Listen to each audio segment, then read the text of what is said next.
Welcome back, sports fans, to the next episode of Subs and 15 podcast, where we talk about all kinds of sports, and we'll start off with college hoops. A lot going on, March Madness time. We got a special guest on the phone as well, Murray State's editor, our sports editor, Jakob. Thanks for joining us. Thanks for having me on, guys. This is so cool. Awesome. Well, we'll start with college hoops right now. Ryan, what are you thinking about college hoops so far? March Madness, tons of upsets. Yeah, I said last week that our bracket would be perfect, and I had every intention of it being. I felt so confident, and it busted. Since we have our inaugural guest here, Jakob, yep. I want to ask you what's your bracket look like currently right now? I'm just curious. Well, my CBS Sports bracket is about 50% correct. My ESPN bracket not doing so hot. I'll tell you that. Can we get your Final Four in the CBS? I'm once again just out of curiosity. I have UCLA versus Arkansas still going, so the championship is fine. I believe UCLA is in the right side of the bracket for that. Yeah, they're still kicking. Yeah, very nice.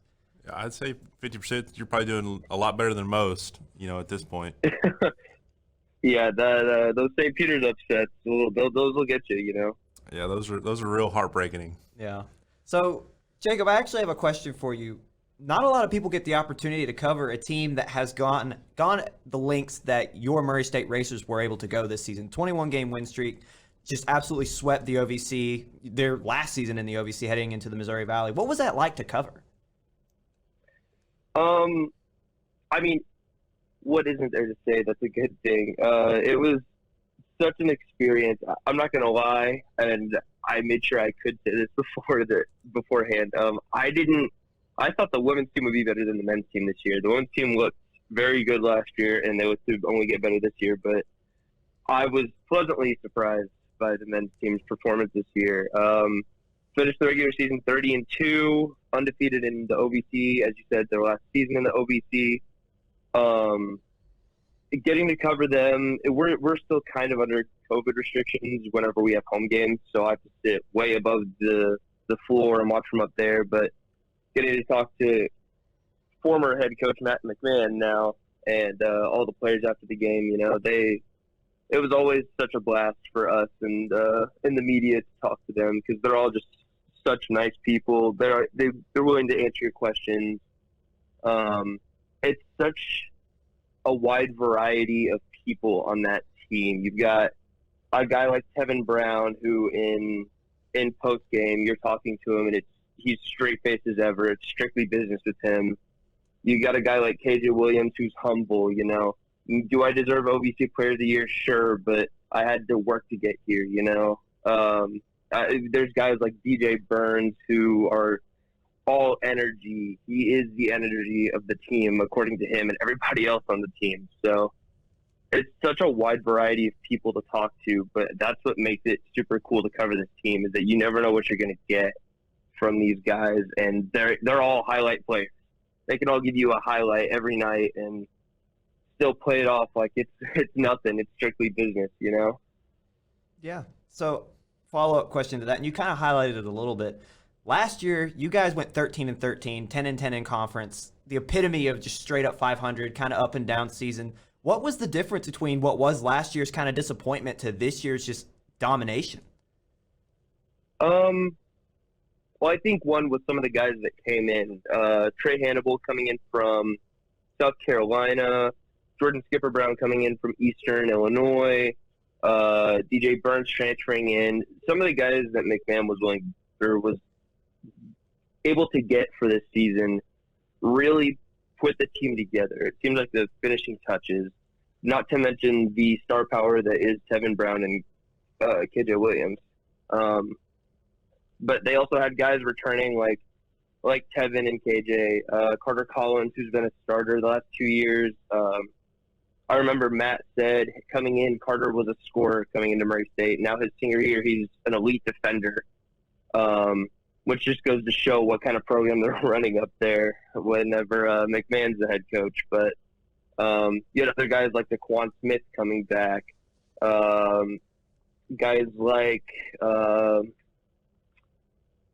why can't I think of Justice Hill coming back, and Justice's transition from his freshman to sophomore year, that man made the biggest jump I've ever seen in college hoops. He went from being I think around 10 points per game scorer to winning OVC tournament MVP. So, I mean, that just shows the work that these guys put in over the summer as well. It was just all about getting better. They weren't going to have another season like last season. They weren't going to let themselves have another season like last season. It was just their mindset and the power that they had to better themselves. Yeah, and Jacob, talk about, too, you went to Indianapolis for March Madness. What was that like as a student journalist to experience something like that? I've been covering sports for about 3-4 years now. I started in high school. So in my second year of college journalism, I never thought I'd be covering a team that goes to March Madness. It was always something on my bucket list coming into the field of journalism, to cover something as big as March Madness, arguably the biggest tournament in the country. And to get to go there with not just be there, but be there to cover a team that was one of the best in the nation. I mean, there was not a team with less losses than Murray State. When you think about it, that shows dominance. So to get to go there and cover a team like Murray State this season was a once-in-a-lifetime thing. I don't know that somebody is going to do it again. And for me to do it in just my second year doing this was a blessing and a dream come true, man. Yeah, I'd say that's probably the goal for most of us in the sports world of journalism. But you talked about McMahon. He's going to LSU now. Are you looking to have you got any insight for us on who might be his replacement, or if what the team might look like next year? So I can tell you that I don't have any inside information on it, but I can tell you who the names that have been circulating are some guys on the bench. McMahon gave so much credit to the rest of the coaching staff this year. We got later into the season, and he would say credit to the guys on the bench helping me coach. Because when you think about it, a whole coaching staff is kind of needed. I'm trying to find these names here for you. But I know there's 3 guys on the coaching staff that they were looking at as of yesterday. Those names being James Kane, I believe Casey Long is one of the head coaches, and Steve Prom. Another name thrown out was Tim Kane as well. He's in Murray State.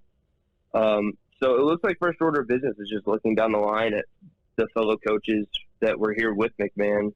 If that doesn't work, I know of some local high school coaches around Murray who have done very well in the last couple of years, that may be looking to get a shot. I don't know if they're ready for the jump. I don't know if Murray's thinking after a 30-2 regular season record, maybe bringing in a high school coach isn't the move. But the coaching carousel spins round and around. It's who's going to end up getting off at Murray State, Yeah. So transitioning here, because we spent a lot of time on Murray, rightfully so. And Jacob, I'm going to ask this question, and feel free to jump in, but this is open floor. Whoever wants it can have it. Looking at the rest of the field that's still in play, outside of St. Peter's, because I think we can all agree they're the most shocking, was there any one of these teams that you look at and you're thinking, man, I did not think they'd get this far? For me, it was Michigan. Mm-hmm. Yeah. Sorry, go ahead. I had Michigan losing to Tennessee. I'm not going to lie. I'm sorry for jumping in. I was just... No, you're good. Feel free. Go ahead. Yeah, I had Michigan. I figured Michigan would upset Colorado State. Just seeing Michigan's schedule, it seemed obvious to me that a team like Colorado State wasn't going to be able to stop Michigan. But going up against Tennessee, the SEC was kind of disappointing in terms of performance this year in March Madness. Definitely. I figured it was an easy matchup for Tennessee, and that just wasn't the case. Yeah, Zach. That was big. I think Iowa State and Miami as well were 2 big ones. For Iowa State to beat Wisconsin, I was like, came out of nowhere there. I was surprised about that. Yeah. And then Miami the same way, beating Auburn. I mean, you got Wendell Green Jr., EKU transfer there. And to beat them handedly the way they did, I was surprised for those two. That'll be a good matchup, though. I like that. Yeah. I will say a team that I'm not necessarily surprised at, maybe some people are, North Carolina's been rolling. They have been. And, I'm pretty sure I picked them to upset Baylor. I think Ryan went against me on that one. We'll let you have it, though. Let it slide. Yeah. But, yeah, man, Miami, I mean, you can see where the upset came from. Auburn relies heavily on the three ball. So if that's not falling, where else do you go, right? Yeah. And Jim Larinaga has them playing like the best that they've played all year. Their small ball, like 5-out offense, it's one of the hardest to guard in the country just because everyone's so committed to their role that when they get going, and especially like you just said, when Auburn's not hitting, it was like, in the hindsight, it's like, well, of course Miami's going to win that if that's how it fell. But like, it's just insane that a team in today's day and age is kind of taking that NBA approach where small ball fast is winning, because usually in college it's the defensive team, it's the bigger teams, the one that can control the pace of play, and with the slow ball. So it was fun to see Miami. For me, Providence, man, Ed Cooley's squad, everyone had them being upset in the first round by South Dakota State, me included. Yeah, South we even Dakota, did. yeah. South Dakota State, they averaged second most points in the nation per game at 86. Like they had a lot of seniors. They were led by their conference player of the year, won their conference. I relied too much, personally, too much was reliant upon how well they did in their conference for me. And looking at it, I just felt like South Dakota State had more firepower, but Providence proving everyone wrong. They're playing their style of ball. They play hard, decent defensively. Their stars are just playing out of their mind. So for me, it is definitely Providence proving everyone wrong, and they might be able to do it again against Kansas. You think so? Yeah. I don't know. Kansas, though. Kansas is They're looking pretty good. They're good. Thoughts, Jacob? I'll put it this way. Kansas, to me, was of the 4 1 seeds. Kansas was not my favorite 1 seed. I'll put it that way. I think that upset is waiting to happen. I'm very interested to see how the Iowa State and Miami game goes. As you mentioned, that's 2 under seeds made some huge upsets, and St. Peter's, man, what can I say? Getting to watch them in person, that team is something special. They play a gritty, tough defense that you just are not ready to go up against, and they make you play their style of ball. They aren't willing to play your style of ball. And that was kind of the problem with Murray the other night, was St. Peter's wasn't willing to subscribe to Murray's style of ball. They made you come at them, and Murray paid for it. So that St. Peter's against Purdue matchup, it's another upset waiting to happen, and I think it can happen. Yeah, I mean, we've talked about it. Purdue relies heavily on offense, not very much on defense. They're awful defensively. So, if Jaden Ivey, kind of like an Auburn situation, if Jaden Ivey's not playing well, it can easily happen. So. Yeah, I think so. But I'm looking at, too, Gonzaga and Arkansas. Oh, that's that gonna be a great matchup. game. Because I think Arkansas could win that. Oh, yeah. Knock off the 1 seed. Of the few things that I did get correct, Gonzaga-Arkansas matchup was one of them, and I had Arkansas winning that. So we didn't get our UConn-Arkansas matchup. No, which would have been fun, but that's okay. So we have a few minutes left. I don't have a clock on me, but I'm looking at Gage, and we got 1 or 2 minutes left. I'm looking at a team that I don't think should be here, not because they don't have the talent, not because they're not seeding or deserve their seeding or whatever, but because I felt like they should have lost their last game, and it's Arizona. Mm-hmm. Oh, yeah. Yep. That TCU led for most of the game, gave it away near the end. Like, you can blame TCU as much as you can blame Arizona for taking it. But my big issue, okay, tied at the end of regulation, 5 seconds to go. They double the TCU guard. I can't remember his name off the top of my head. This man gets fouled. Granted, he flopped. But for those that know what I'm talking about, he's dribbling across half court, trying to evade a double team, comes back towards the center of the court, and he gets cut off by one of the Arizona bigs or one of the Arizona wings. This guy sticks out his hip, full body checks the side of him. Now, once again, this TCU guard definitely flopped. But without a doubt, that should have been a foul that sent them to the line because TCU was in the double bonus. So to me, Arizona shouldn't be here, which probably gives them even more of a chip on their shoulder to continue. But looking at that, like, I mean, I know a lot of people have had their opinions about the officiating, but like, it's been awful all season. Yeah. Yeah. I still have Arizona though winning it all, so I have them and Duke in my championship. I don't know if they can get by Houston. I mean, Houston's looking We good. had UAB. Yeah. Sorry, go ahead, Jacob. The four teams I'm kind of looking at in terms of maybe lower seeds making it are Arkansas and Houston. I think Houston can beat Arizona. Houston has played very well. They've got some quality wins under their belt this year. I think if there's anybody that can beat Arizona, it's going to be Houston. I think Arkansas can also make it. They have some very, very big wins under their belt. And then, as you guys mentioned earlier, North Carolina, they're on a roll right now. So I think, as much as I think they're the worst one seed, I think Kansas probably has the best shot of making it of the one seeds. Interesting. Could you elaborate on why?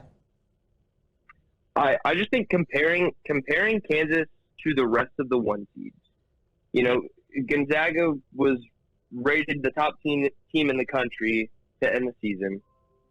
And while it may just be a ranking, I think you watch their games, you can see why. You know, Arizona pretty much dominated their conference. Same with Baylor. Baylor was a team that I've enjoyed watching all season. And now with Baylor getting beat by North Carolina, Gonzaga playing a very good Arkansas team, and Arizona playing a very good Houston team. Comparing one team's path to the Final Four to the other, Kansas looks to have the easiest path to me. Providence will be a tough game, but if they can get past that, who's to say they can't be an 11 or 10 seed, you know? Right. Mm-hmm. Which is interesting.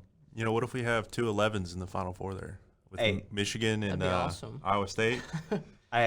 I'm here for it. Oh, I am too. Just chaos at this point. As long as it's not Duke winning, I don't care. That's kind of where I'm Hey, at. we still have the opportunity. We still have the opportunity for a 15th seed, all right? Exactly. See, that's True. still in play right now. You know That'd what? be really cool. I would love to see St. Peter's do I it. mean, the Pull West- Loyola and go to the Final Four. Oh yeah, the West region is the only one that is pretty much chalked up to what it should have been. You know, 1, 2, 3, 4. Oh yeah. Mm-hmm.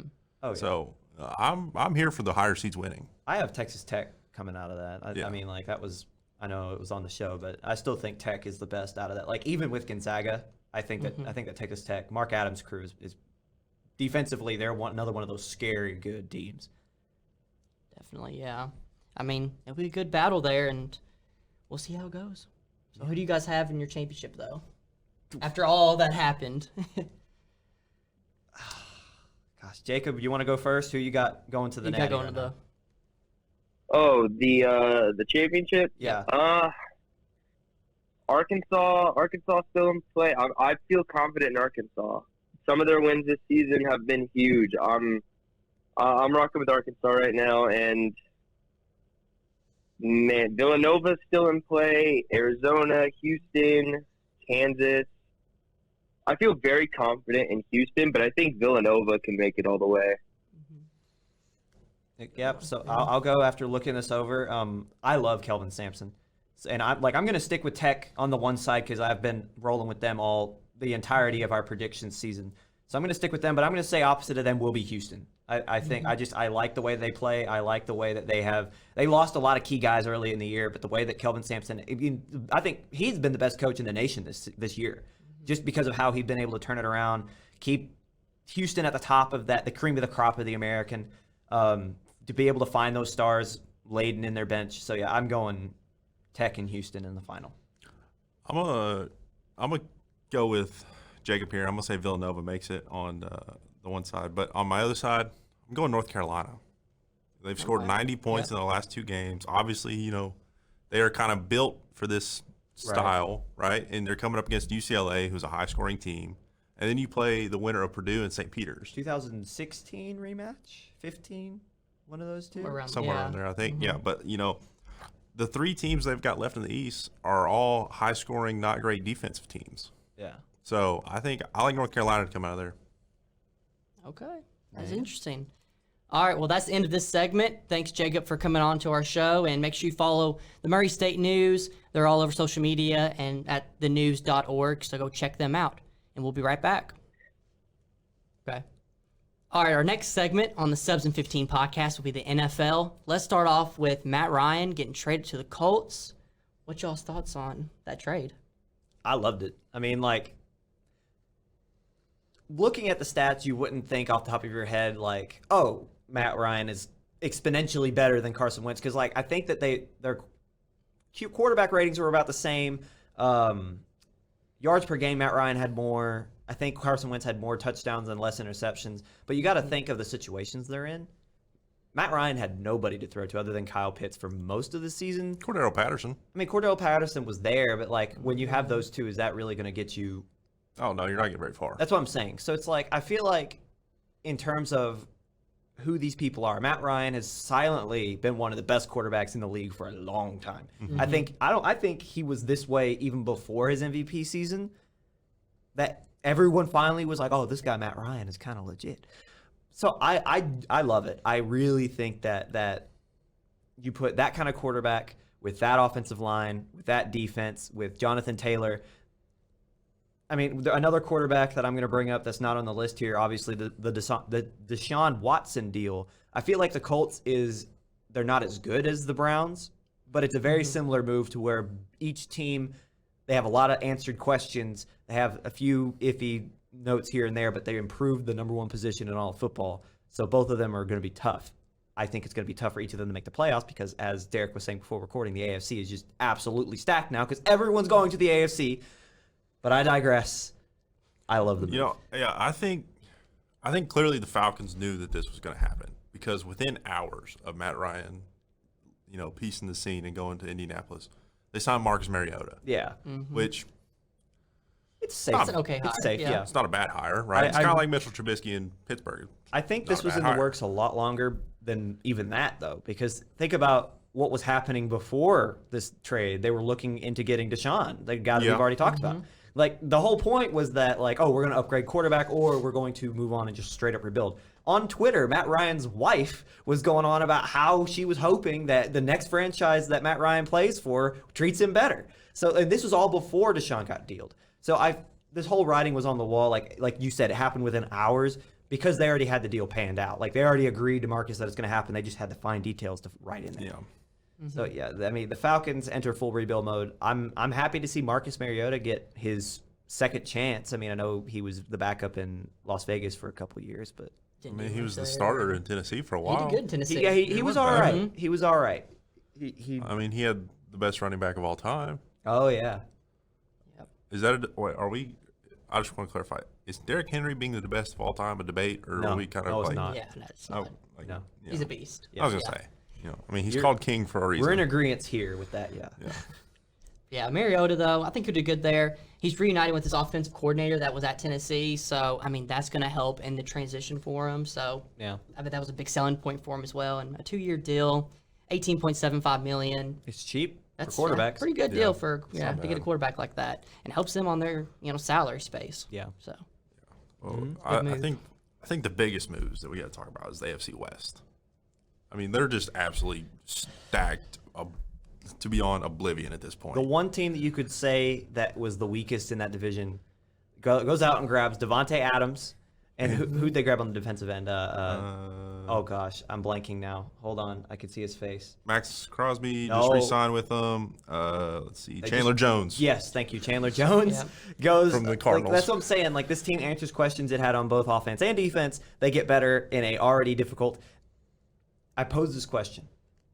Do you guys think it's possible all 4 AFC West teams make it into the playoffs? You know, we had this conversation the other day, and I kind of want to hear what Zach thinks because I personally do, right? Because we said, you know, it would be these 4. You would get Buffalo, the Bengals, and who else did we say was coming out of there? Well, so we said in the North it would probably be the Browns. So it'd be like Not two the teams. Browns, the Ravens. Oh, Ravens. we talked about the Browns, Yeah. but it was between those two. But yeah, I guess if you want to say the somewhere, Ravens, 'cause, you know, I didn't think Pittsburgh would be much because this you year. get 4 from the West, 2 from the North, and then 1 from the East, and then the South just is non-existent. Yeah, well, I Yeah. mean, But they just got Matt Ryan, They got so it's like you know, you got Tennessee. So, I mean, I think it's possible. Zach, what do you think? I think so. I mean, the way things have shaken up so far, I can see that happening.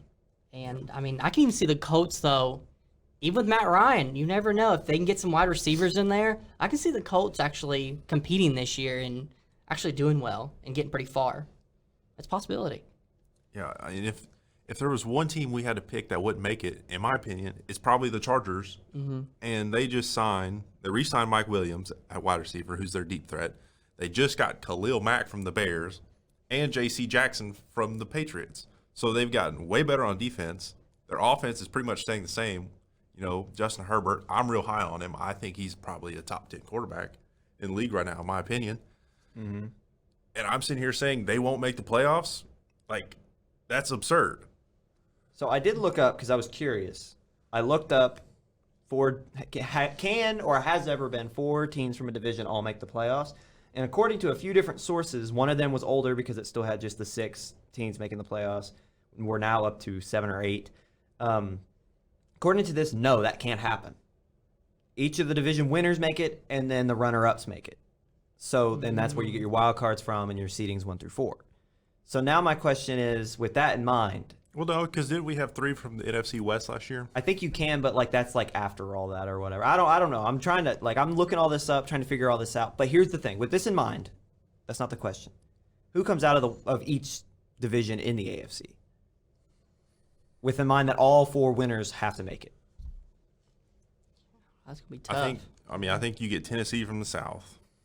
Okay. I think the Colts might be the only one to challenge. Or say you're not going with Indiana or Indianapolis. No, I don't think the Colts. Yes, they have Jonathan Taylor, but I'm not real high on their wide receiver core. I know they just traded away Pittman as well. Mm-hmm. So, I think if they get Matt Ryan some more weapons, they might be able to. But I think you take Tennessee, Buffalo, Cincinnati. And here we are. And then pick your poison of the West. Because, at this point, any 4 of them could win it. Right. Yeah. I'm going with L.A.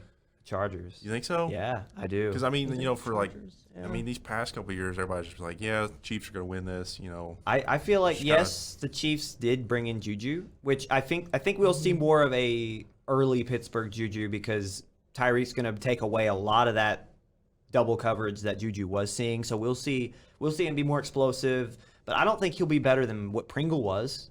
Pringle just left for the Bears, and he's a decent explosive, whatever. But think about those 2 first weapons in Kansas City. Kelsey and Hill. Yeah. That's it. Mm-hmm. You know what I mean? After that, yes, once again, Juju's going to be a weapon, but I don't think he'll be anything different than what Pringle was, other than that he might run a few different routes. So, with that in mind, the Chiefs, in my opinion, didn't do anything to improve. And teams that don't vary a little bit, that don't bring on more weapons other than a player that takes the place of the exact same thing that you just lost, right? They seem to suffer because teams know how to defend them. The more time you give teams to study, the less likely you are to do anything unless you alter it. Not to say that I don't trust Andy Reid, because I do. I like Andy Reid. But I would say they've lost more than what they've gained. And with the rest of that, I could see them falling to as low as 3rd in that AFC West just because of how tough. Think about it. I went with the Chargers. I know they have a lot of coaching issues. They should have made the playoffs last year, but they didn't. It happened. Whatever. You take a look. J.C. Jackson, Khalil Mack, Joey Bosa. That's one of the best defense. Are already in a good defense. Without those 3, that defense is still very competent, right? But you add those 3 in, the 3 of the best. Think about it. You can be running away from one side of the line, trying to get away from Khalil Mack, and run straight into Joey Bosa. I don't think that there's any defense in the league that can compare. You know what I'm trying to say? Yeah, no. And then you get Justin Herbert, who I think he's a top 5 quarterback in the league right now. Top 5? Yes. Top 5 in the league right now. I said top 10. I don't know if I'd have went top 5. I genuinely you look at his skill, his ability to run the ball, his accuracy, his power. I know Keenan Allen might not be respected as one of those guys, but I think he is one of those guys. Mike Williams is great. Who's your other 4? If what I do you mean? mind me asking, your top 5 for quarterbacks. Oh gosh, you put me on the spot here. I'm gonna assume Brady's up there. Yeah, I'm gonna assume go. Rodgers. This is gonna be so biased. Joe Burrow. Yeah, I would say. Well, I would have Joey B at 5. Yeah, I do think he's Brady, Rodgers, Burrow, Herbert. I would go. Mahomes is there too, and that's my 5. So I'm going. I'll put Brady at 1 just for the respect. Mahomes at 2, Rodgers at 3, Herbert at 4, Burrow at 5. Josh Allen. Nope. Oh. I like Josh Allen, but I think if I'm talking, I don't know. It's just personal taste, I guess. Like, if you want, like, honestly, if someone came to me and was like, hey, I have Allen ahead of Herbert and Herbert at 5 and Burrow at 6, I wouldn't complain. I think that's fair. Yeah. Like, because in that list, Allen is 6 for me. But then again, like I said, I'm super biased. So, like, I'm going to admit that. So, yeah, that's where I have it.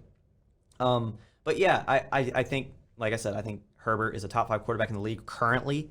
You look at the weapons he has, he's a decent offensive line, and now a exponentially better defense to a defense that was already all right. So it's like, yeah, I think that the Chargers come out of the West. I really do. They have a chance. I'm liking the Raiders, though. That's who I'm liking. Another hot take. Hit me with I it. mean, I don't even know if it's hot. with the moves they're making, though, Devontae Adams move, you got Derek Carr. I mean, I just see the pieces coming together. Is that college, reunion right there? It is. Yeah, college reunion for him. I love Max Crosby and Chandler Jones. Like as a duo. I think it's going to be underratedly one of the best duos in the league. Like legitimately. The only part of the offense I'm worried about for them right now is running back. Yes, Josh Jacobs he's okay. He's not an Aaron Jones. He's not a Derrick Henry, Yeah. So, I mean, obviously they spent a lot to go out and get Devontae Adams, so they might not have the cap space left, but I'm interested to see what offense Josh McDaniels, brings in there. Because it'll be. Well, they got Amir Abdullah. They do. Lions. They do. Yeah, and so that's a decent. Like, I mean, in terms of running back by committee, Amir Abdullah and Josh Jacobs is not bad. And they got Brandon Bolden from New England as well. Yeah. So they got enough pieces to where they can have a above average, maybe right at average running game. Maybe like New England was last year. Yeah, and with the rest of their offensive pieces and their defense being potentially as good as it is. Here's the thing. Here's my thing, though. So many teams have a good defense. One of them's going to have to cave. One of them's going to have the names and not produce. Because so many teams have good firepower and so many teams now have good defenses, right? Like who's going to be the one to cave? Which one? The Bengals. Hey, watch it. Watch it. No, I don't see the Bengals caving. No, what are you talking about? If we're going to talk as long about as you got Joey B Cincinnati, healthy, they're fine. if we're talking about Cincinnati, I want to talk about the actual offensive linemen that have been signed. We're Finally. here. We're spending. Ted Karras and Kappa from the Bucks. We're actually doing it for the first time in my life. Was it Lael Collins? Yes, that was the third one I didn't even say. Listen, for the first time in my life, we're spending big on places that we haven't spent money before. For years, Cincinnati would just draft linemen, keep them through their 5 years, maybe tag them for a sixth, and then when they wanted money because they're actually good, they leave. Andrew Whitworth. But like that's just how. I mean, Whitworth was there a lot longer, but you get the point. Like that's just how Cincinnati did business. We're actually spending money. We replaced the only position in need that I felt with C.J. Uzomah with Hayden Hurst. I think Hayden Hurst will be one of the best tight ends. I shouldn't say that. He'll be a very good tight end in this league underneath this offense. He was decent in Atlanta until Kyle Pitts got there. Yeah, Kyle Pitts just took over. He will fill that Uzomah role so well simply because he might not be as athletic, but he's fast. He runs his route really well, and he's a decent pass catcher. And in an offense where we have such a good wide receiver core, you don't really need more. Like, you just need a guy that can play the role, and then when he's called upon, he can make the catch. And that's what Hayden Hurst is. And he might be on a short-term deal, but I'm not complaining. Like, I know we don't have long-term security for it. We'll figure that out later. Like. Super Bowl time. Let's go. Listen, all we need is one game. It doesn't matter who's in the West. It doesn't matter who comes to the North. One game, and we move on. That's all I'm saying. Yeah. I mean, you're not wrong. I will say, though, Deshaun Watson does get Amari Cooper to come with him. I'm not worried about Deshaun this year. You don't think so? Nope, because he's going to be suspended for 8 to 12 games, and I don't think he's going to. Okay, well, do they keep Baker, or do they... I don't think he'll play for them. I think that right now their current play is to hold on to him as long as possible to maybe convince him, hey, play 8 to 12 games. Well, they got Jacoby Brissett. I think that signing was a safety net for if Baker doesn't stay. I think Baker needs to go to Seattle. You know what? I put the question on the doc, the perfect fit for Baker, and I agree with you, but I want Zach to say where he thinks he should go. I think that'd be a good fit. Seattle? Yeah. Is there any other place? I mean, maybe Pittsburgh, the Steelers. I could see. Possibly. I just can't see the Browns trading in division. Yeah. That's kind of how the Texans were. They didn't want to trade in division. Exactly. Deshaun wanted to go. Well, I don't know if he wanted to go, but the Colts were interested. Yeah. And then Texans were like, no, thanks. Two places I can see outside of Seattle, because I think that's the best fit, because they got the draft capital and the cap space to make that kind of deal work. And I feel like he would be good with DK Metcalf. Yeah. Another deal, or another place, two places that just traded quarterbacks. I mean, Atlanta and Houston, they both need quarterbacks now. Once again, I know it's a little bit different for me. I know I just said that the Steelers just got Mitch Trubisky, so why would they? And I know Atlanta just got Marcus Mariota. But I feel like there's a little bit of a difference there because, yes, Marcus played well, but there's more potential with Mitch. Yeah. Marcus is a lot older. Mitch only got a few years experience or a few years of a chance with a very bad, I'll say this with quotes because he's a good coach, but bad head coach. Matt Nagy I bet he's a phenomenal coordinator. He's just not a good head coach. So that's why I think if you're the Steelers, you want to give Mitch a legit chance, whereas I can see Atlanta easily being like, okay, we know what Marcus can kind of do, but like Baker's got the more potential, so we're going to sign him because Marcus will be a backup if we make him. Mm-hmm. But I don't know where else. Like Carolina, maybe. Potentially, yeah. I'm pretty sure I saw Carolina's not interested, but it wouldn't be bad in Carolina. No, no, you're right. But yeah, I think above and beyond, the best situation is Seattle. I feel like Baker is kind of reminiscent of what Russ was. So they already have the offense kind of tailored towards that kind of player. So, obviously Baker's not as good as Russ, but like they already have the positions in play to where he can succeed, especially if I just feel like Baker just needs an air of confidence now. Because think about it. For 3 years, this man was not a bad quarterback, a really good starter. I'm going to say a star, not going to say an all-pro. He was top 15. He was a good starting quarterback for 3 years. And then the 1 year he gets hurt and that Browns franchise makes him play. I read somewhere that this man couldn't even put on his own pads without help because his shoulder was so busted. Jeez. And then they use that against him when he can't throw to make point of the deal that they made, right? To say, oh, okay, well, you play bad, so we're going to make for a better quarterback, which I get it because Deshaun is miles better. But also you look at the baggage he brings, the fact that he might be suspended, and the fact that Baker did as much for the franchise as he did. That's just a sleazy move in my opinion. I think that's just dirty, and I think it's typical Browns. Yeah. And I saw OBJ is also open to coming back to the Browns. Oh, after yeah, the Watson trade. So, yeah. what do you think about that? Yeah, I can see OBJ going back. I don't think so. He just won a ring. Yeah, He's staying. OBJ, but he could win another one. OBJ also Browns. said that he liked the Matt so. Ryan signing in Indiana or trade in Indianapolis. So I know. I the would like rumors that for that. Yeah, connection. that'd be cool. I would enjoy that. All right. One thing I want to talk about. Can we even call Tom Brady coming out of retirement? The man was retired for a month. It was not a retirement. He It was a just- long vacation for Exactly. him. He just took a month off. Like I hate that we're saying he came out of retirement when he was literally just not working out for a month. I'm sure he could have just told the Bucks that he wanted a long vacation, and they would have said, "Yeah." Oh, Yeah, absolutely. they would have. He didn't have to. I mean, you know what? But they reload. They got even more weapons. They got Russell Gage. They bring Lombardi Fournette back. The only reason that I have a little bit of worry is because Cincinnati took their center. So who's gonna play? They Who's got gonna? Ryan Jensen. Don't. I mean, I just don't think that offensive line is as strong. So are you saying, does that hurt Tom and I his think ability to make it back? No, it doesn't hurt Tom, but I think that hurts that team's ability to go farther in the playoffs. You know what I mean? Like the guy's got to be able to throw the ball, and especially at 45 years old, he's not exactly going to be moving out of the way. Mm-hmm. Yeah. But at least Von Miller signed with the Bills, so he doesn't have to deal with 6 years. The guy's 32. What do they think? Like, I get it. They're desperate.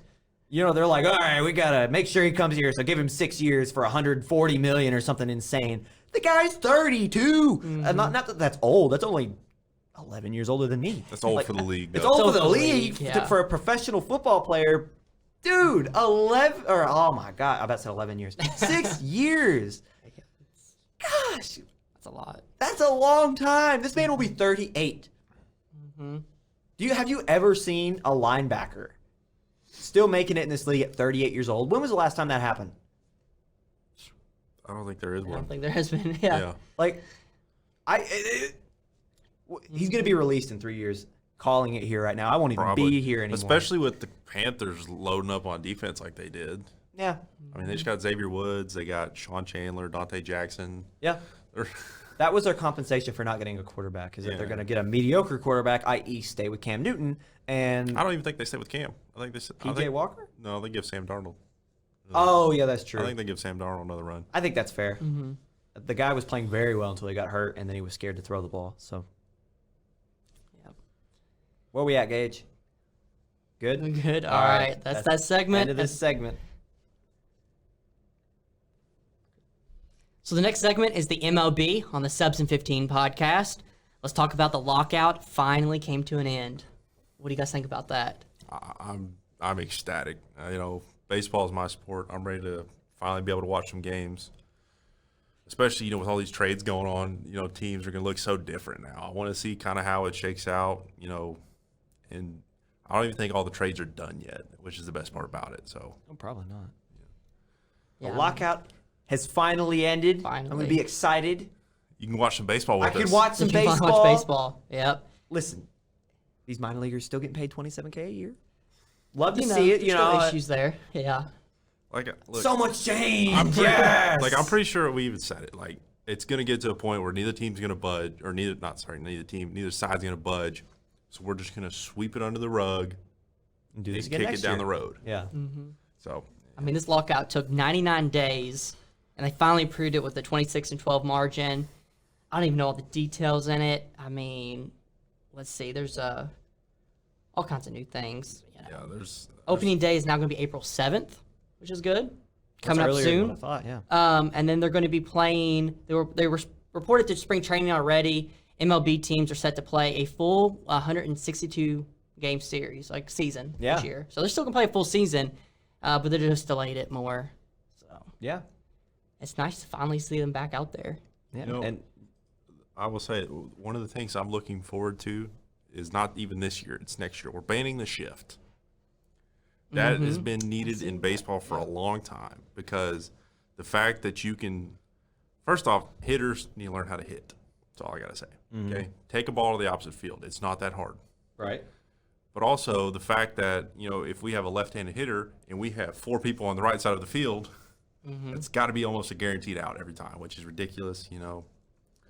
So it's besides the point. Whatever. We have a universal DH now, which I like that. I like. Is that the Shohei Ohtani rule? Pretty much. Okay. It's pretty much Explain that, because I saw that and was very intrigued So by it. basically, DH is designated hitter. Right. Means your pitcher doesn't have to hit. Right. Although Shohei Ohtani Shohei. is a pitcher, and I'm pretty sure led the league in home runs last year. So Oh, the dude's insane. yeah, he's a once in a lifetime kind of talent. So yes, it's going to be interesting to see how the Angels do that, because if they just bat a regular 9 with a pitcher, I don't know if that's against the rules now since there's a universal DH. Right. I don't know if that's just you get the choice, or however that works out. But one thing I want to talk about is some trades. And here's the thing: Cincinnati they're best known for starting a rebuild before their previous rebuild even finished. Yeah, it's terrible. You trade away Nick Castellanos, arguably one of the best players in the league last year. And you do bring back Jonathan India, who was the NL Rookie of the Year last year. I get that. He's good. But you trade away your superstar. Why? Zach, can you tell me why? Salary. It's about money mainly. They're just trying to dump a lot of their high-paying guys and get some of the new guys coming in so they don't have to pay them as much. But it's crazy, though. In a league there's no salary cap in baseball, right? Not really. No. But why? But Then what's the it's more of point? a- What money are you trying to save? Yeah. You're either trying to win or you're not. And Cincinnati is obviously not trying to win. I mean, we say that, but then the Braves, who just won the World Series, trade away Freddie Freeman. Yeah. They trade away Jorge Soler, who was the World Series MVP, and they trade away Jock Peterson. Okay, I want to stop here and just discuss Freddie Freeman, okay? 12 years in Atlanta. One of the best players to ever suit up in a Braves uniform. Yep. Now in LA, I have I have two questions about this. Number one, from the Braves side, we kind of hit on this just a little bit. I know it's probably more about money than what I'd like to hear. Why? Why were the Braves not interested in bringing back their franchise player of over a decade? Well, they get Kenley Jansen out of it. It was arguably the best closer since Mariano Rivera. So I can understand if you want to like build up your bullpen because that's what wins you games. And Right. Throughout the season, yes, having good offense is necessary, and Freddie Freeman was one of the best at hitting, but defensively they got a lot better. I will say that. Okay, so they did improve. Yes, they got rid of 2 of their outfielders and Freddie, who played first base, so they have to replace those guys. Mm-hmm. But their bullpen got a lot better with Kenley Jansen. But going before that, I had also heard, now fact check me if I'm wrong because I could be, that Freddie went on record and said that even as last season was winding down and they were making their run, the Braves never approached him about an extension. So like what could there be more to this story than just they wanted to improve? Because you're not looking to improve with a team competing for a team competing for a World Series. You're not looking that far into the future, are you? I know you have to a little bit, but it depends. I mean, because if you look at New York, the Yankees and specifically, they were looking at Freddie. Obviously, Freddie ended up going with the Dodgers, so they re-signed Rizzo, which Freddie and Rizzo are kind of 2 older guys. Right. But another one they were looking at is Matt Olson, who's a up-and-coming star at first base. So I think, yes, they're looking at the longevity of, how long can we keep these guys? But also, like you were saying, he's their franchise guy. Like, you think of the Braves, you think of Freddie Freeman. Right. Whereas before, you thought the Braves, it was like Chipper Jones. So That's true. I heard, too, it made like a big, uproar in the locker room, though, for the Braves. Yeah. They were mad that this happened. But, I mean, Freddie wanted a multi-year deal, way more than the Braves were willing to pay. Right. Didn't want to negotiate, so they were like, See, that's what I'm next saying. option, trade him away. I felt like even if there was a negotiation, a guy that's been there that long and a team that wants him to stay, there could have been some sort of middle ground. But it didn't feel like the Braves wanted to find that. Yeah. But transitioning into my next question about Freddie Freeman, what does he do for this Dodgers lineup? Oh, huge. I mean, just more than just playing his skill on the field. It's more of his experience, he's a veteran now on that team, helping some of the younger kids like Will Smith, their catcher that came from U of L. I mean, helping him out and, learning from one of the greats and Freddie Freeman. I mean, that's more than really anything, more than what he can do out there playing. It's a huge thing, having a veteran. And another question, I know I'm the one firing off these questions, but we named him earlier, Nick Castellanos. The man, we said it, he's out of Cincy, he's in Philly on a 5-year, $100 million deal. Talking about trying to save money, gets a lot. Now he's next to Bryce Harper, correct? Am I wrong? no, Bryce Harper is. Oh, no, that's right. He left. Gone, No, yeah. wait. No, yeah, he's No, in he isn't. Philly. I'm See how thinking you're of the making me National- feel stupid. I'm sorry. No, I listen, I'm not even the baseball guy, and I know baseball a little bit. This man is in Philly. Yeah. What kind of that pair? Oh, the outfield's going to be pretty good. Yeah, well, Oh, yeah. I mean, more than pretty good. Like, Pretty good. what are their championship odds? If you guys had to guess, I could see him going all the way. I don't know. Really? I could. Can you expand on that, Zach? I mean, just between the defensive power they have, those two, but also the offensive power. I mean, the home runs that Nick Castellanos hit for the Reds, unbelievable. Moonshots, and Great American Ballpark. I mean, that's an easier place to hit home runs, but still, I mean, some of those Right. he hit, unbelievable. Would His have been power. home runs anywhere. Oh yeah. I don't know. For me, it's all about pitching. So, yes, I don't care how good offensively you are.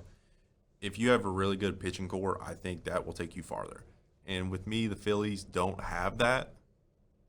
So, I think they'll go as far as their pitching can go. Is there anybody left on the open market that they can get their bullpen to where you feel like it needs to be for them to raise the World Series trophy? I don't know who's on the market. I know there's been a lot of pitchers been moving around. Like Zach Greinke just went back to the Royals. Justin Verlander's back with the Astros. That man is still playing. Yeah, he's been around for a while. So Sonny Gray went to the Twins. Let me tell you what, the Twins have been the absolute laughing stock of the MLB for a long time.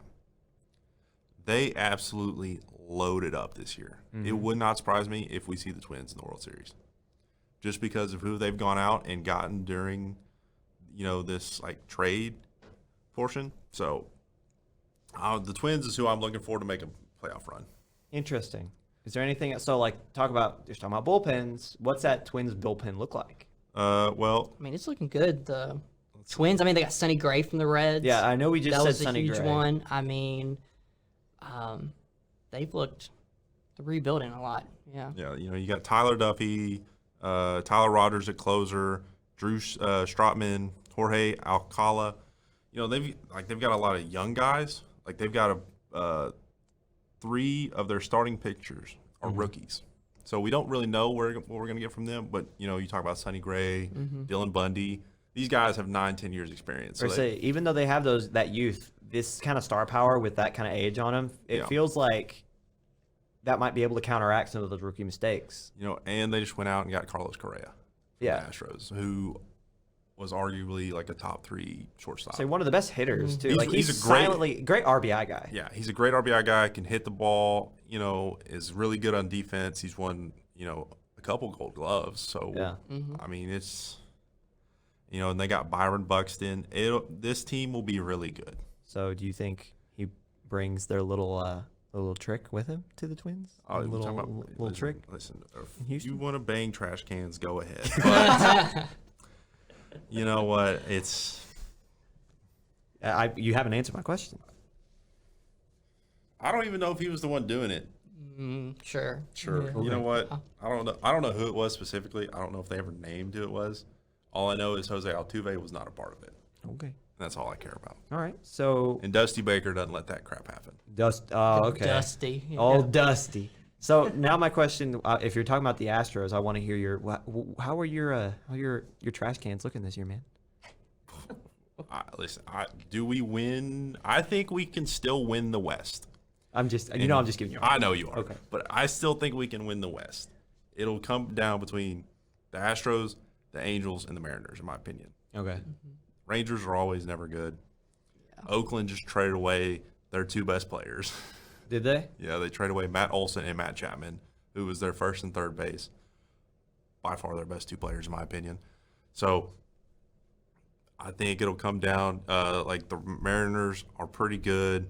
They just got Jesse Winker from the Reds. So another good one. Young kid too, has a lot of skill. I swear, everyone we've talked about, Cincinnati. Yeah. Man. Cincinnati's loading teams around them. Yeah. So, I mean, like. At least it's not like in conference or not conference, in division. Division, yeah. So, but yeah, I mean, it'll be interesting to see. Like last year, I think the East was really competitive last year, with Boston, Tampa, all them. I think it'll be really competitive again. It wouldn't surprise me if Boston came out of that one. I don't think New York's got the pitching, but I think Boston's got decent enough pitching to where they can make it out of there. Toronto is pretty good. Baltimore's kind of where, Minnesota was with the laughingstock. They've not been good for a long time. So, on the AL side, I think you've got maybe, being generous, you've got maybe 4 contenders for a World Series, where on the NL side, you've got a lot more. Kind of, where we talked about in football, your AFC is stacked, where your NFC is kind of lacking. It's the reverse for me in this one. So it'll be interesting to see. That is interesting. I want to hit on one thing, too, about Nick Castellanos before we wrap up this segment. He bashed the owner of the Reds, and I found the quote, which I laughed. It was his first media appearance at the airport with the Phillies reporters. And he said, at the end of the day, baseball comes down to ownership. The owner either wants to invest and cares about winning or doesn't. Referring to the Reds owner, Bob Castellone or something like that. Yeah, bashing the Reds. I mean the Reds better watch out because all their players now are going after them. I mean, it makes sense. The Reds just seem to be the place that other teams farm talent from. Yep. Like the Reds, not bad. Like as long as I have been I'm not a baseball guy, as I have posed many times on this show, right? I don't really keep up with it. I keep up with it very lightly. So I know enough to debate. As long as I've known baseball, the Reds have always had talent that they have traded away. So they're good at developing. It doesn't matter who's the regime, doesn't matter who's leading the charge. They always can develop, and they're always dealt. So yeah, it's just a sad fact for Reds fans. Yep. Well, let's transition to college baseball real quick by a few minutes. Louisville, going from not ranked to now 18th in the country. They're doing really good. 16-5 right now, 15-3 at home. Looking good. I'm excited for this baseball season. Beating the number 1 team in the conference as well, Notre Dame. We swept Notre Dame in a 3-game series there. That's looking strong. Yeah. Yeah, Louisville's looking good. They're 16-4 in the year. They're not bad. I mean, clearly. SEC still reigns supreme, though. Ole Miss, number 1. Arkansas, 3. Vanderbilt, 4. Tennessee, 5. It just means more. It does just mean It just means more. So, I mean, I will say, though, Eastern Kentucky's not bad.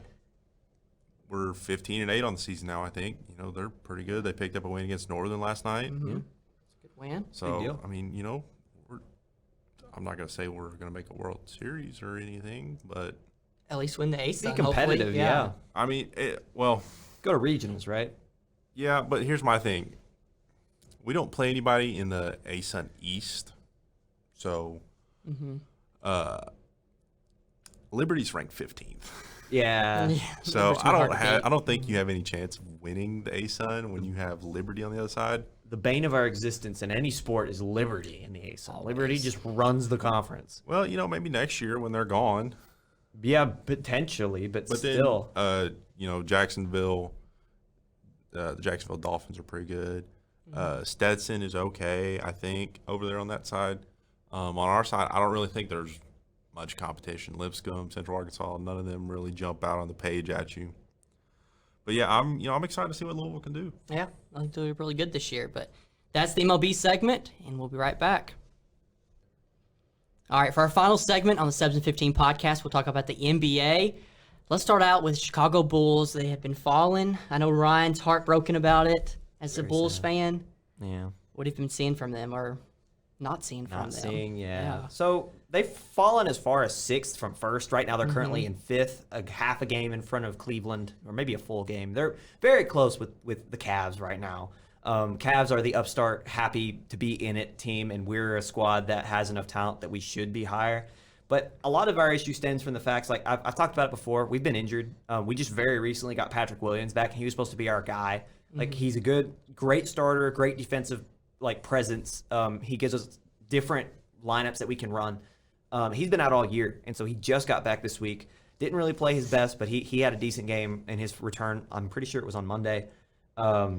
Like I said, just been hurt. And on top of that, we had I don't remember if it was the toughest, but we had either top 2 or 3 toughest schedule remaining after the All-Star break. So you add that into the fact that we're hurt and we're trying to get guys back, trying to reassimilate, try to fix our lineup. It makes sense, you know. Some games we lost that we shouldn't have, and I'll be the first to admit that, because at this point we shouldn't be as bad against the top seeds in each conference as we are. But I take that as inexperience. We've got a lot of guys that are new. Even DeMar, who's had the success, he's not used to success with this squad. So that makes it a little different. He's our leader, and he's obviously played the best under these circumstances. But like Zach LaVine's never played in a lineup like this. Lonzo Ball, who's hurt, but when he does play, he's never played in a lineup that's as successful. Obviously, our rookies and our second-year players, Patrick Williams and Ayo Dosunmu, haven't played. So Vucevic, especially, he's one of our top 3. Nikola Vucevic, he was in Orlando for years, which just were awful for as long as they were. So it's just a bunch of inexperience combined with injury and a very tough schedule that has led us to fall. But it's still disappointing because we shouldn't be this bad, but there's reasons for it. I'm just happy that we're here. This is our first successful season, our first season guaranteed above 500 since 2016, which is ridiculous. First year in the playoffs since, I think, 17, ridiculous. So I'm just happy that we're here. I think that a lot of fellow Bulls fans are very disappointed, as they should be. Because, but for me, I think this is a stepping stone. We have to resign Zach LaVine, and we have to keep this core together. And we have to add some pieces to even if it is just at the bench level, just to give us some different looks here and there. But I like what we got, and I think that if we can keep with it, we can have a 3 to 5 year window of legit championship contender status. Looking outside of that, staying in the Eastern Conference, Brooklyn is finding their stride. They're not playing that bad recently. They've had some really good outings from Kevin Durant, and even when Kyrie plays, he's kind of sparse and spotty when he does play. What Uncle Drew dropped the other night, like 64 or something? Who? Uncle Drew. No, he dropped 50 something. I don't remember his exact stat line, but it wasn't 64. I don't think. I don't know. But yeah, when he plays, that was against Denver, and that was a couple weeks ago. It's pretty good. No, it was great, and it just shows that when he plays, he is that guy, which makes it scary for potential playoff opponents as we have 10 games left in the season. I will say it's good for them, though, like that they're that low of a seed, because if they make it out of that playoff bracket, and they're on the road, because I know he still can't play in New York. Right. So, with the majority of the games being on the road, that probably helps them out a lot. Oh, yeah, I completely agree. Recently for the Nets, they beat the discombobulated Utah Jazz, who we'll talk to when we get to the West. Kevin Durant had his usual I'm the best player in the world type of game where he dropped 37, 8, and 9, 8 assists, 9 rebounds in 38 minutes. So this is a guy that, as we've known for years and years and years, he can do it all and will do it all, especially when he's the only superstar on that roster. They actually now have some depth. They bring in Goran Dragic, Nick Claxton, Bruce Brown are playing well. Seth Curry in the deal. Patty Mills is having to play more of his style instead of having to be more of a ball handling guy. He can be a shooter, more of a distributor, because Seth Curry could be that. But yeah, they have an all right bench now. KD's not injured. He's playing better than what he was, in my opinion, before the Achilles tear. So now that he is or ACL, whatever he got hurt from and came back from, now he's playing even better. So Brooklyn is terrifying. They're currently sitting at 8, and they're making a push for 7. So if they can get at the top of that playoff run, it doesn't really matter who they play. I can see them making a push for 6 if they can take it away from Chicago, which would be very disappointing. But, at this point, anything's possible. The Bulls are 4 games ahead of them. No. Yes, 4. Yep. 4 games ahead of them. 3 ahead of Cleveland. Yep. And so, yeah, Brooklyn's scary. Philadelphia struggles. Yep. Before I continue my little tirade of basketball knowledge, just diarrhea of the mouth at you guys, I want to hear what you guys have to say about Philadelphia's recent struggles. I mean, they've been struggling, but they're holding on though. Mm-hmm. Their place there in the East. Getting a win against Miami recently, that was a huge win for them. Without Joel or James. Yep. That's pretty big. That shows, it was a close game, but they can compete against the top teams in the conference, but even without, they're big stars for them. Right. I mean, they're 6-4 in their last 10 games. They beat Miami, Dallas, Cleveland, Chicago, but they also lost to Miami. They lost to Brooklyn, lost to Denver, and then lost to Toronto. Yeah, Toronto's another one of those sneaky good play-in type teams that can be very scary for those top seeds.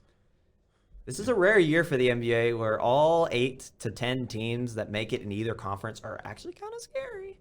So I'm excited. I think so for the East, but the West, I don't know about the West playing games. The Lakers and Clippers are getting healthy. Lakers are playing better than what they have been, and the Clippers potentially can get Paul George and Kawhi back for the playoffs. But I saw some stat for the Lakers the other day. I think they were LeBron had to drop 50 if they wanted to win. Yeah, but they've won, I think, 3 of the last 4 up to date post that. So, I'm not saying they're back. Trust me. I'm not saying that at all, because the second someone says that, they just dropped 10 in a row, which they've only got 10 left. But let's stay in the East, and then we'll get to the West. Let's see here. So, yeah, but going back to Philadelphia, I don't know how confident I am. I was very confident after the first 2 games. You at home can watch and see. I thought genuinely that James Harden after the first 2 games had assimilated perfectly. He was waiting for this kind of opportunity where he can be that 1-ish, 1A, 1B besides Joel, the one guard with the one center kind of deal to where he gets his touches. But man, have they been struggling together as of late. Like you said, they have gone 6-4 and they've had some pretty decent wins, but you take a look at some of their losses, and I'm going to pull them up really quickly. It's not exactly the ones that you want to have lost, like what you said. They lost to Toronto. They picked a win up against Toronto, but then they lost to Toronto, which is a team that, like we said, they're a dangerous play-in team. But that's a team you really want to beat, especially having confidence going into the postseason. They lost to Denver, who's all right. Split with Miami. These are all right losses, but with a team that's supposed to be fighting for number 1 in the East, losing to teams that are competitive with you but that you should be better is not a good look. Mm-hmm. Yeah. Yeah. So I don't think this year they have enough. And I was going to talk about Brooklyn earlier, I think these 2 teams are in the same boat to where they made a deal very recently at the trade deadline. I don't think they've got enough time to assimilate, even with KD and potentially Kyrie for 3-4 games. I don't think Brooklyn, just with KD, even though he's a guy that can do it, will go as far as what I think that they want to. And I think Philadelphia is in the exact same boat. I've heard a lot of rumors about Bradley Beal. potentially in a sign and trade. Good. Mm-hmm. James Harden declined his player option to create more money for that third guy. And like what I just said, Brad Beal is a high-end rumor that has been circulating, potentially leaving the Wizards. But yeah, any thoughts on these rumors, guys? I mean, I can see Bradley Beal. I mean, when he was for the work, with the Wizards, he did pretty good there with John Wall. I could see him, Joel Embiid with him. Mm-hmm. That could be a good matchup. Yeah. Yeah, thoughts? Bradley Beal is a superstar talent, so I think anywhere he goes, he'll be all right. Is there anywhere else that you guys could potentially see him fitting in? Minnesota. Yeah, really? Yeah. Interesting. I think you can go to Minnesota. Carl Towns needs some help up there. Well, Yeah, it's by funny that himself. you talked about that. So I know this is going to kind of give it away. We're going to move over to the West. Do you guys know who's had the best record in the NBA since the All-Star break? Timberwolves. It's been Minnesota at 11-2 since the All-Star break. They are hitting their stride. Offensively, they score in droves. Ant is playing out of his mind. Then you got, obviously, as you said, Towns. D'Angelo Russell's actually been healthy, so they've played well. I'm going to pose this question to you. Do they do it? They're at a 7 right now. They're trying to chase that 6 line. I'm going to go back and see who they're... One game back behind Denver. Thank you very much. Denver is kind of injured. They have some issues in terms of depth. Michael Porter Jr. is out. Jamal Murray's out. And it looks like neither one of them is going to be back in time for the playoffs. But a hot Wolves team, can they catch the Nuggets? And follow-up question to answer after that. Can they upset the Warriors in that first series with the Warriors' recent struggles? Zach's shaking his head no. I think they so. can. Okay. With Steph out, Steph got hurt. Right. Draymond got ejected in like 3 games back. Yeah. If the Wolves are hot, I think they could do it, especially considering how much struggle Golden State's had as of recent. 5-7 in the last 12 games, and that is a lot of that is before Steph's injury. Yeah. So especially he essentially carried that team while Draymond was out and Clay was out. Can Draymond and Clay now carry Steph? Right. I would say that they were better when it was just Steph, when they were able to figure that lineup with Jordan Poole. Another rumor is that front office in Golden State thinks that Jordan Poole can take that Klay Thompson spot.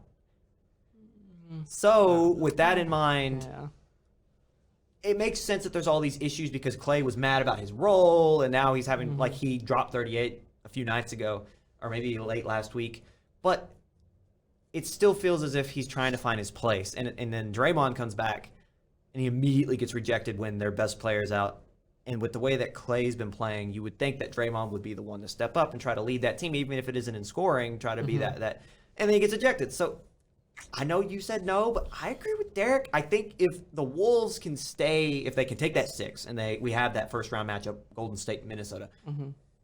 If Minnesota can remain as hot as they are, scoring in droves as much as they are, they look like they have a lot of fun playing together, high team chemistry. If they're playing a team that is as discombobulated as Golden State is, if Steph isn't at 100%, if Klay can't find his role, and if Draymond can't keep his temper, which are all things that are happening. This isn't like an if. Like it's an if for the future, but this is currently happening. And in the not-so-distant future, this playoff series is going to happen. Pat Beverly's locking them down. Yeah? My guy. My guy waited a decade to get revenge on Russ Westbrook. He is the defensive king right there. He is. Yep. But Zach, I want to hear your thoughts. The Warriors, though, in the playoffs, we've seen it before. They're a different breed in the playoffs. So, 3-1 lead. They're struggling now. 3-1 lead. Yes, but anyway, they've struggled now. But I think if Klay can actually produce now, Draymond not get ejected to any more games and suspended anymore, keep his cool, keep his temper, I think they can make a run. Even without Steph, even if Steph is still going to be hurt through the playoffs, they can make it with them too. And like you talked about with Poole and a few other of them, Damian Lee from U of L, he's really good. Andre Iguodala, you have the pieces around there. They can make a run. I'm not saying they're going to win a championship, but they can make a run in the playoffs. Oh, definitely. Yeah. You got Andrew Wiggins, Jordan Poole. You got these 2 younger guys that can easily fill in for Klay. And James they can fill Wiseman's in. still hurt. If he comes back and see what kind of impact, Kevon Looney's still there. So, they got some pieces still there. So, I completely see your point. So, it'll definitely be interesting to see. But, staying with the West, Phoenix is running away with the show. Oh my gosh, the 10-4 since Chris Paul's injury, and this man's about to come back. Yeah. 5-game winning streak, all since February 20th. They're now 9 games ahead of second place in Memphis. Jeez. What?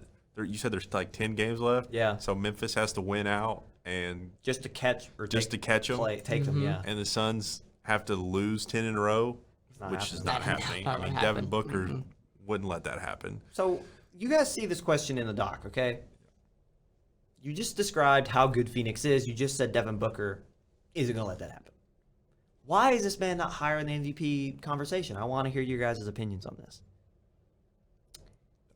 That's tough. I don't know. I mean, it's because the people that's around him. Because, I mean, you have Chris Paul on that team. You have other really good players. Yeah, you got Miles Bridges, DeAndre Ayton. Yeah. Yeah, but I feel like if he was by himself on the Suns, it might be more of a conversation. the last 14 games, he has been He by has himself. been, but not the whole season. If he was just him solely by himself, maybe it would be more of a conversation.